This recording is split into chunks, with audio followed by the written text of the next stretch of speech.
c'est qui? Toi c'est qui? Toi c'est qui? Toi c'est qui? Toi c'est qui? Moi c'est. Moi c'est. Toi c'est qui? Toi c'est qui? Toi c'est qui? Toi c'est qui? Toi c'est qui?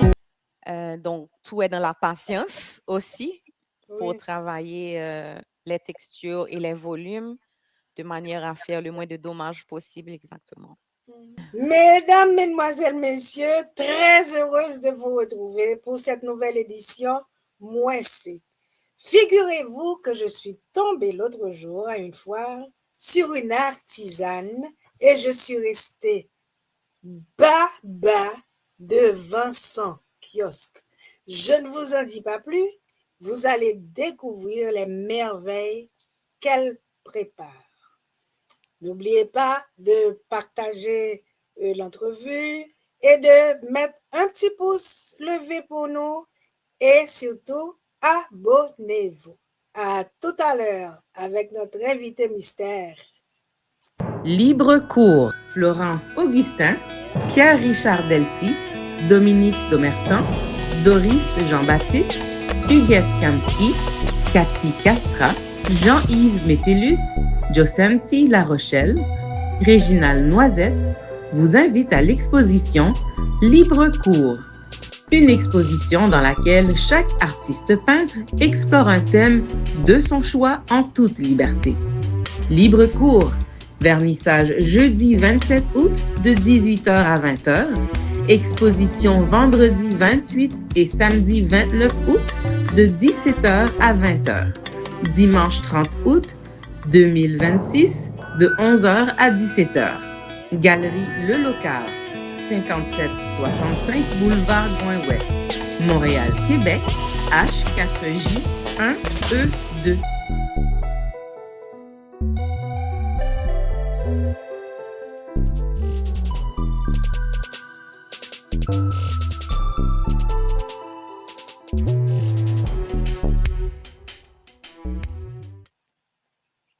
Bonsoir, notre invité. Alors, qui mounouye? Moi, c'est Arta. Bonsoir, Arta. Ça fait plaisir de te revoir une fois encore.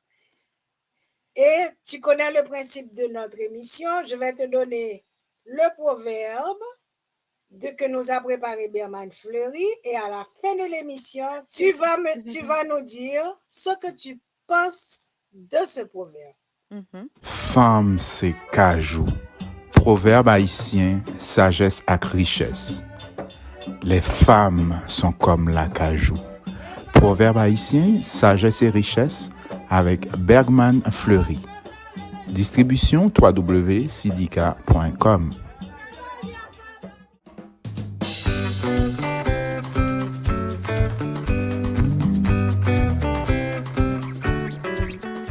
Proverbe créole très populaire, le petit bébé, par un moment, il était grand. Quand un bébé est orphelin de sa mère, eh bien, ce bébé peut téter sa grand-mère. OK. Bien noté. Je sais que c'est à la fin de l'émission que tu vas nous dire ce que tu penses Exactement, de ça. Exactement. OK.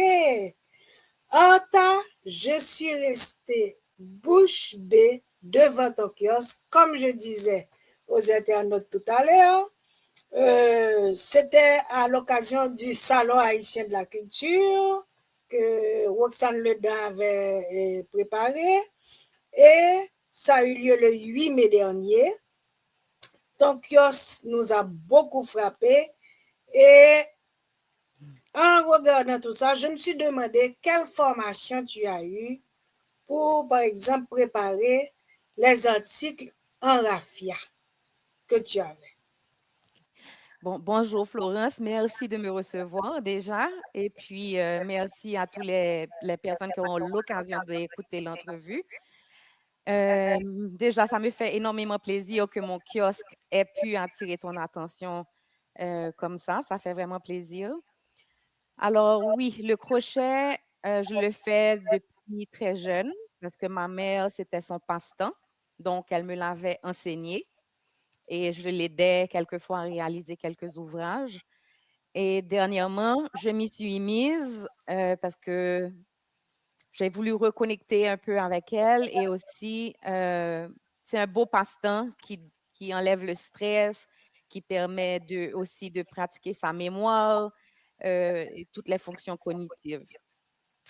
Pourquoi j'ai choisi le raffia? C'était justement à la recherche d'une fibre qui me rappelait la chaleur d'Haïti, les Antilles, donc la mer, le soleil, et aussi nos fibres qu'on a chez nous. Donc, on peut parler du sisal ou des fibres de palmier que les gens utilisent déjà dans l'artisanat pour faire pas mal de choses fonctionnelles et décoratives.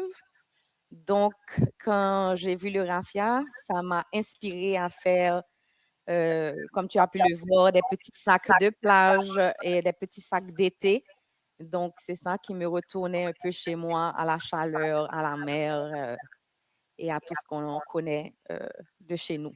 Donc, Donc, voilà. quand tu as utilisé le crochet avec ta mère, tu utilisais quel matériau? C'était Non, c'était du coton. OK. C'était du coton. J'utilise encore du coton, mais pour le salon, j'ai plus mis en avant les sacs en raffia parce que la fibre me rappelait tout ce qui est tropical et tout ce qui est de chez nous. Voilà. Donc, c'est en pensant à ta maman que tu as choisi de faire le crochet parce que le raffia peut être tissé ou bien ça peut être Oui. tressé. Non, c'est ça. C'est une connexion avec ma maman, avec mon enfance. Donc, j'ai choisi le crochet. Je savais le faire. Mais je vais préciser aussi qu'avant vraiment de me lancer dans le crochet à cette intensité, je pratiquais le métal repoussé, comme tu as pu le voir aussi. Et comme le crochet est plus facile à faire, à réaliser, qu'il peut s'amener un peu partout, je me suis lancée dans le crochet parce que j'ai un fils qui joue maintenant au soccer compétitif. Donc, je passe énormément de temps sur des terrains de football à aller chercher, à les déposer, à aller au match. Donc, comme il me faut absolument travailler avec mes mains, je me suis dit, voilà, quelque chose qui me reconnecte à mon enfance, à ma mère et qui est pas difficile, quoi. Donc, je peux être sur un terrain, assister à un entraînement et continuer un ouvrage très facilement ou en été, me promener au parc, m'installer sous un arbre et crocheter tranquillement. Donc, c'est facile. Euh, je ne veux pas dire que c'est facile à faire parce que bien sûr, ça s'apprend, mais c'est facile à trimballer. Donc, on peut plus facilement, on n'a pas besoin de s'installer avec du matériel lourd pour le faire. Donc, voilà, Est-ce c'est un peu l'histoire. est-ce qu'il y a une préparation pour le raffia avant de l'utiliser? Oui, parce que le raffia a un petit peu quand même une fibre un peu rigide. Et donc, on doit le passer à la vapeur, en fait, pour le rendre un petit peu plus souple OK. et moins dur sur les doigts, surtout aussi, parce que on utilise les doigts, donc quand la fibre est quand même assez raide, ben ça, à l'usage, si on fait plusieurs ouvrages ou un long ouvrage, ça peut devenir difficile pour les mains. Donc, c'est toujours bien de le passer à la vapeur avant un peu. Est-ce que tu trouves le raffia facilement ici? Non, pas vraiment. Je le commande en ligne et des fois en France. Puis, il y a quelques magasins ici où j'ai pu trouver du raffia, le raffia plat qu'on appelle. Mais c'est pas, non, ça court pas les magasins. Est-ce que ça se casse facilement? Oui, ça peut se casser, pas facilement, mais ça peut se casser. Donc, si on tire trop fort et tout, c'est pour ça que lorsque je fais les sacs, je mets toujours une petite cote à l'intérieur pour dire on ne peut pas mettre son sac de raffia dans l'eau, l'immerger et on peut pas non plus, il faut faire attention à ne pas l'accrocher quand même. Tu vois? Donc, pour que, C'est mais fragile. ça prend quand même, il faut quand même une certaine résistance pour que ça puisse se casser. Donc, Mais voilà. de toute façon, tes sacs, tu mets une doublure à l'intérieur. Oui, je double mes sacs avec une petite poche, oui, pour faire la finition OK. et aussi donner un peu plus de corps. Voilà. Donc, Ensuite, tu couds. Est-ce que tu as besoin de patron pour les sacs? oui, tu as besoin d'un patron ou créer ton propre patron. C'est un peu comme la couture. Donc, soit tu achètes des patrons ou s'il y en a de gratuits que tu trouves, tu peux réaliser à partir d'un patron ou créer tes propres patrons. Moi, il y en a que j'ai fait avec des patrons existants et il y en a que j'ai réalisé en inventant des patrons et aussi ce qu'on appelle des mailles différentes, des points fantaisie, etc. Donc, des mélanges de trucs comme ça. Et puis aussi des mélanges de matières comme le simili-cuir et le raffia. J'ai essayé de faire un peu de mélange. Mhm. Mhm. Mais dis-moi, pour que le sac soit résistant, est-ce qu'il y a quelque chose de spécial que tu dois mettre dans le raffia ou bien c'est dans la doublure qui est... Non, je pense que c'est vraiment la doublure et c'est le point aussi que tu vas utiliser. Est-ce que c'est un point dense ou moins dense? Et la forme, mais c'est surtout la doublure. Donc, moi, j'ai fait la doublure et en plus de ça, j'ai mis ce qu'on appelle un entoilage. Donc, le tissu aussi est renforcé et en plus du crochet Tu le couds à la main ou bien à la machine après? à la main. La doublure est faite à la machine, mais après, il faut coudre à la main sur le sac au crochet.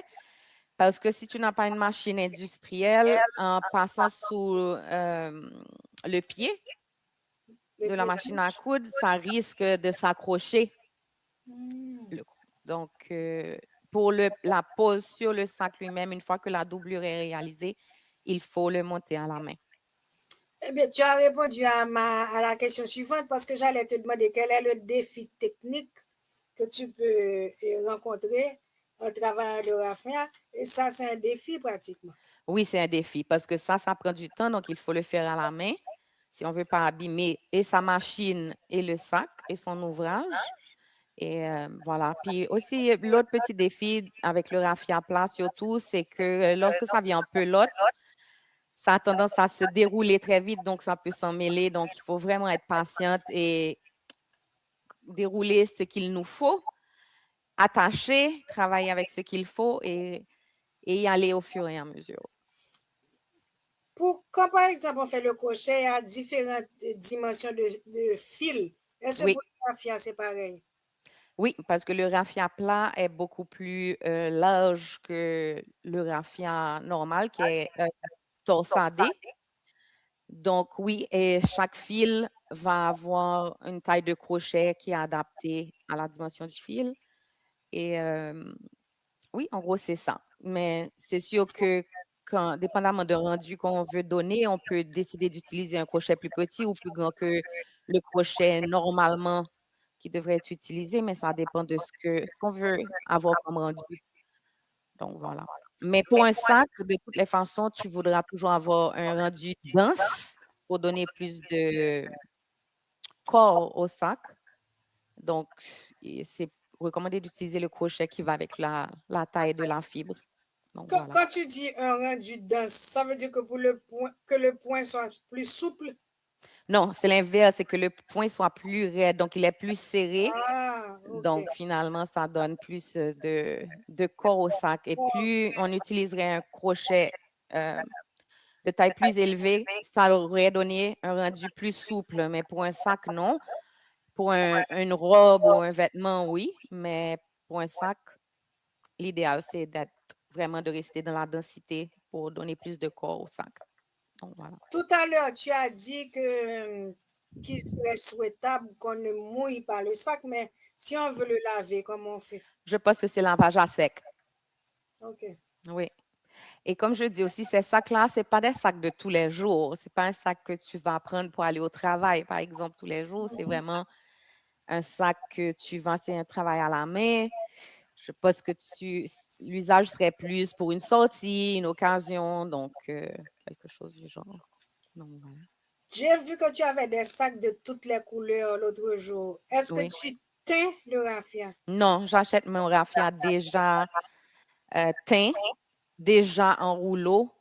Non, je ne me donne pas cet extra travail de teindre le raffia. Non. Donc, je le trouve déjà en pelote. Voilà. Attends, on va faire la première pause Oui, absolument. et Bien, puis on va parler de ton autre passion qui est, les teints repoussés. voilà. Voilà. À tout à l'heure.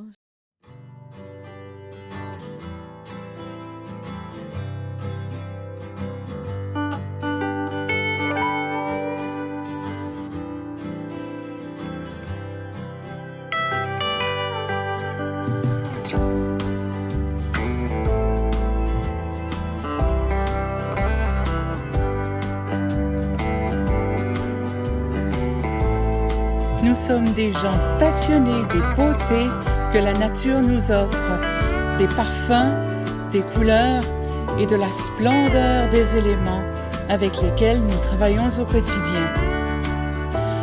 Pour vos commandes en ligne, atelierfloral@videotron.ca ou encore www.suzannesavard.com. Par téléphone 450 505 6650 avec votre fleuriste Michel Castera.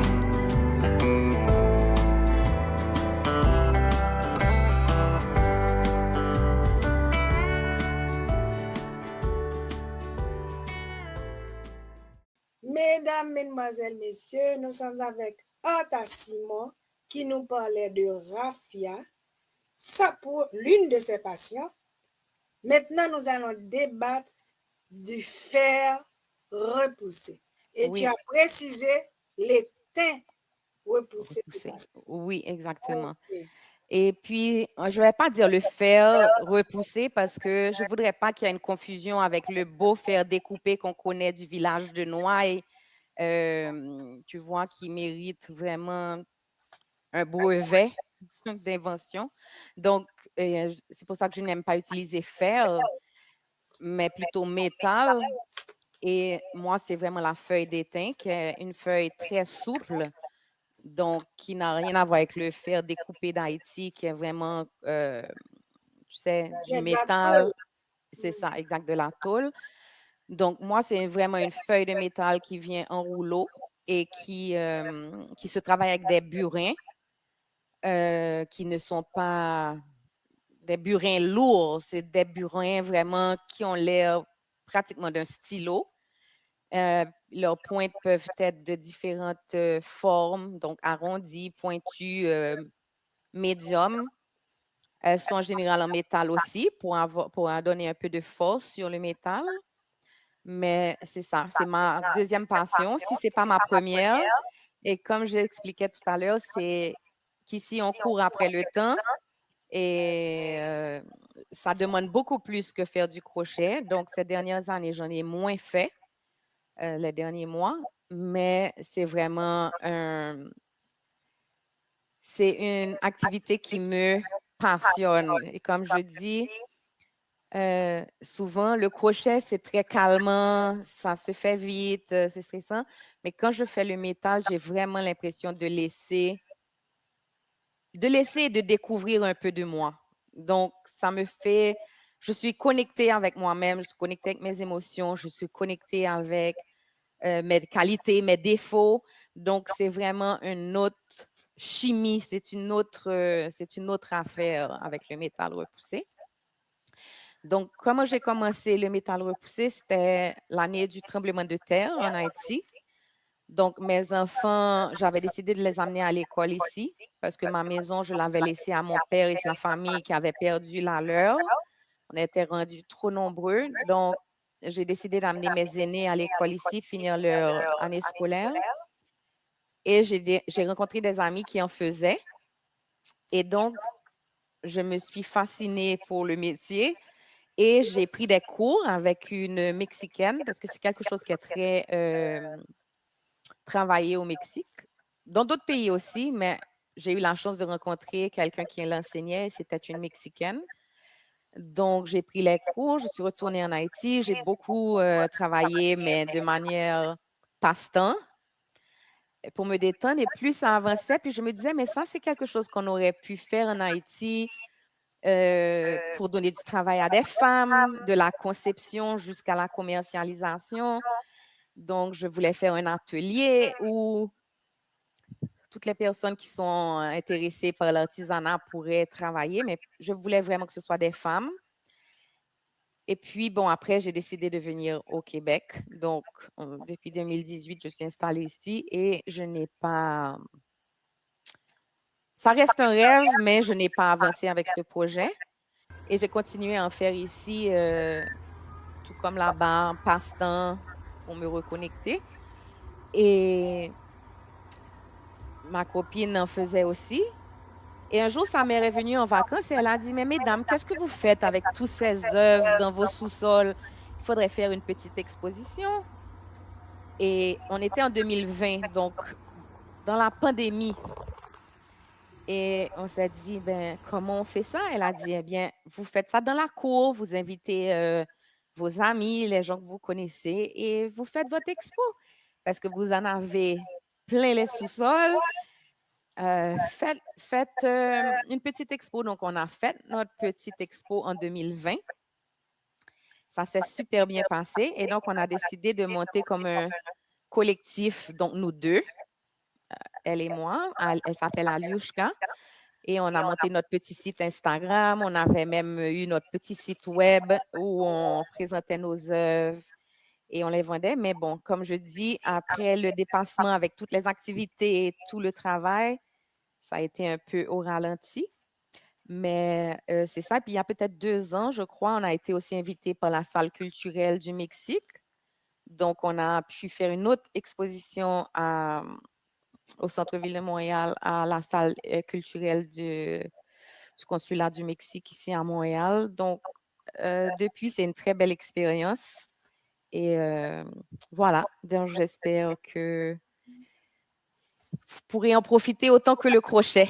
Oui. Voilà. Tu as dit que l'étain que tu utilises, c'est comme une feuille, c'est comme les feuilles d'or.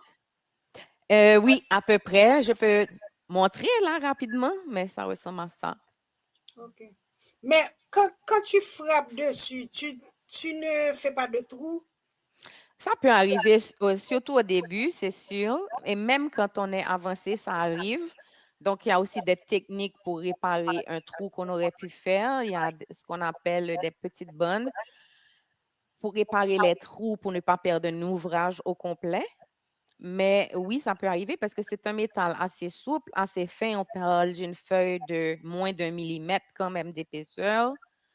Donc, il faut y aller doucement. La technique, c'est d'y aller une première fois, une deuxième fois, une troisième fois, jusqu'à ce qu'on veut la profondeur ou le relief qu'on veut avoir finalement. Donc, tout est dans la patience aussi pour Oui. travailler les textures et les volumes de manière à faire le moins de dommages possible exactement. Donc, voilà. Tes 2 passions, justement, demandent beaucoup de patience. Mhm. Comment vis-tu ces 2 passions? Quelle émotion ça te donne?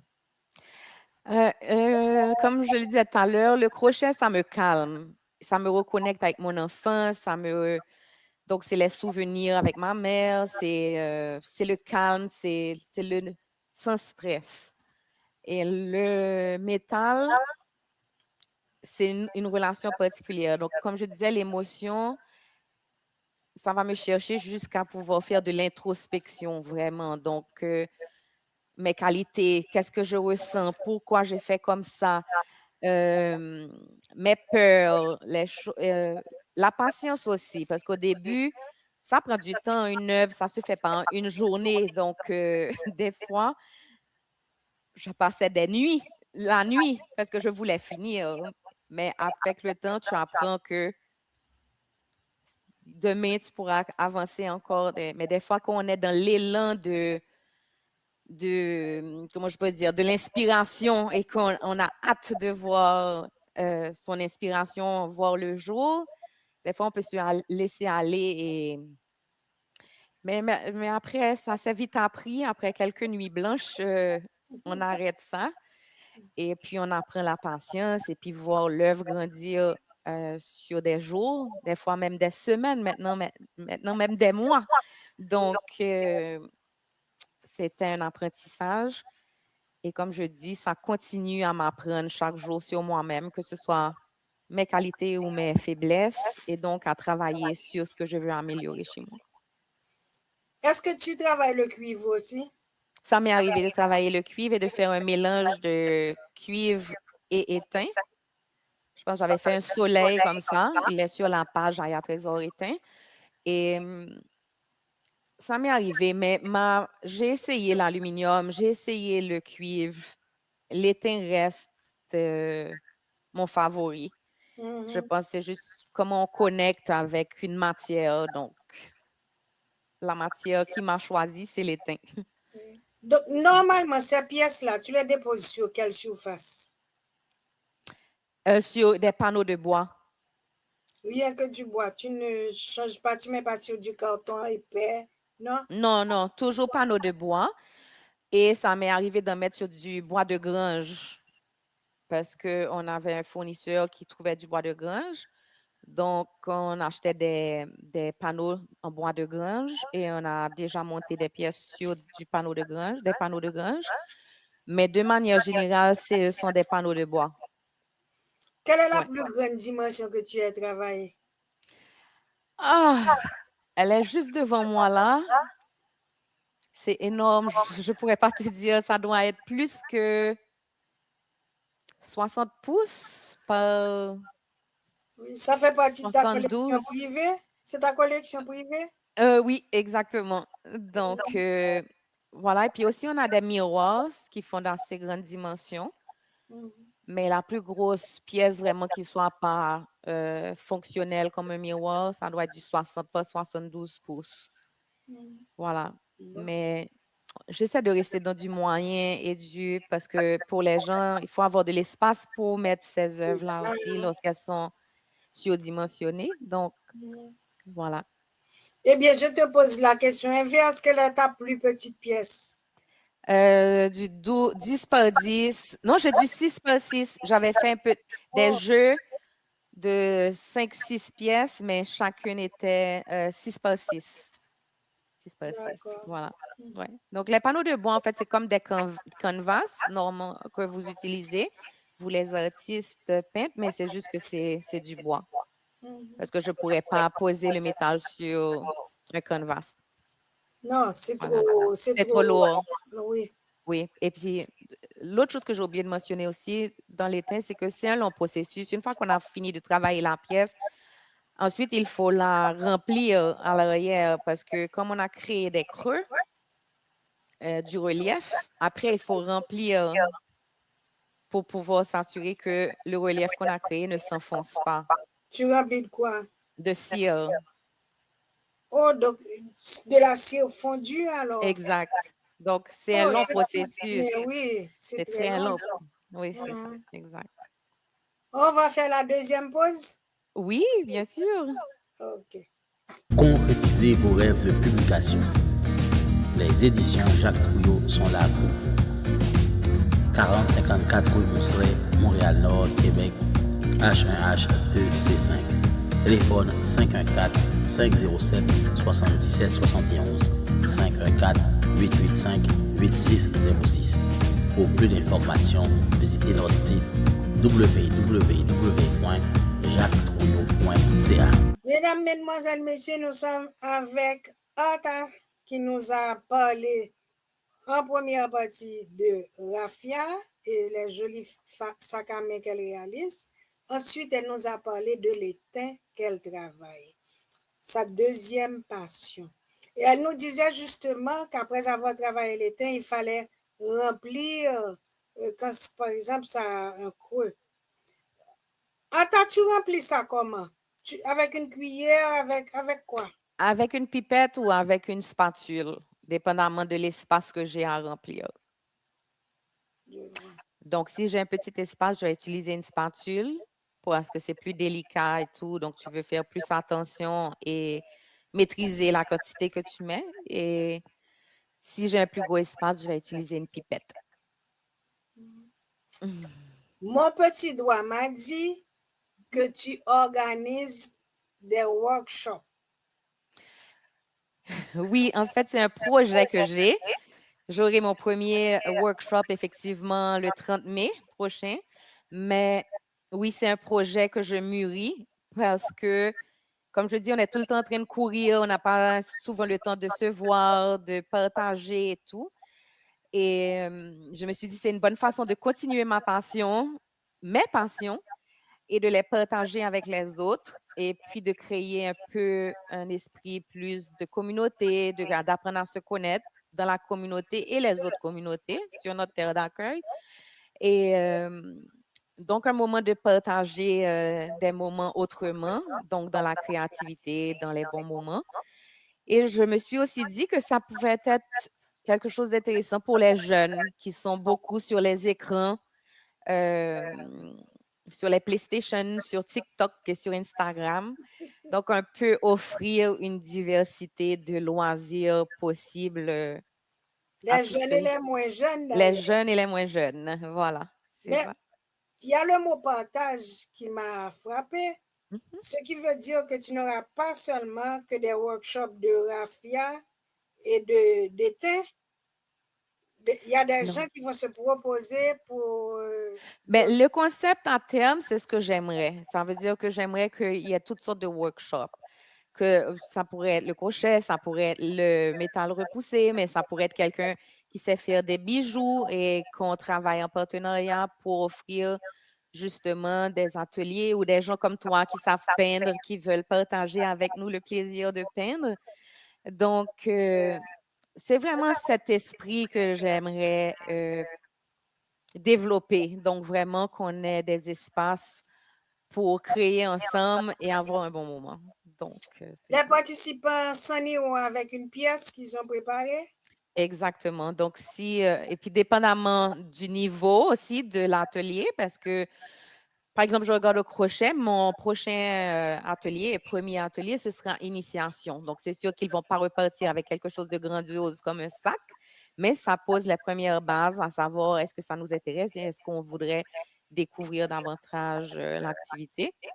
Donc, oui, ils vont repartir avec un petit sous-verre, mais il y a quand même assez de fils pour recommencer chez eux et en avoir deux si le cœur leur en dit.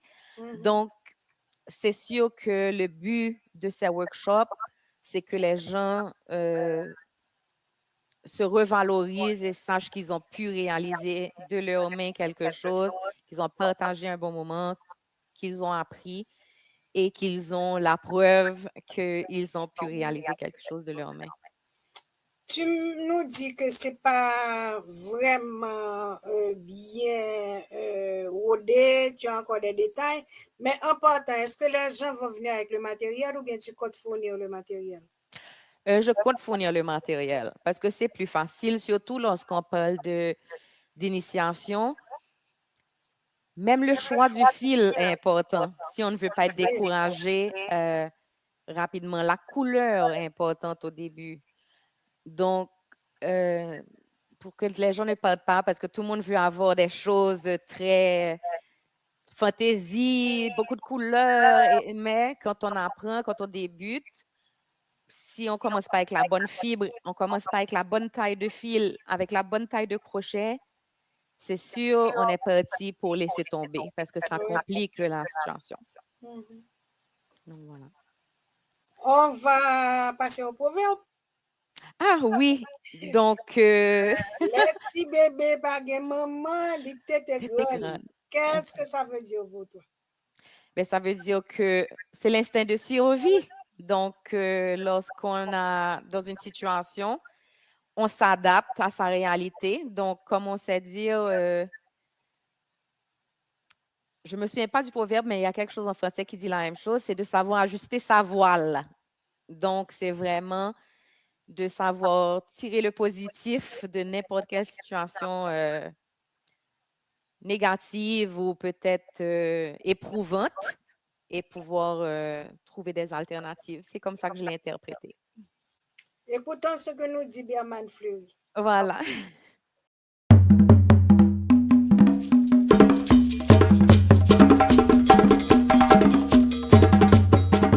Le petit bébé, par un moment, il était grand.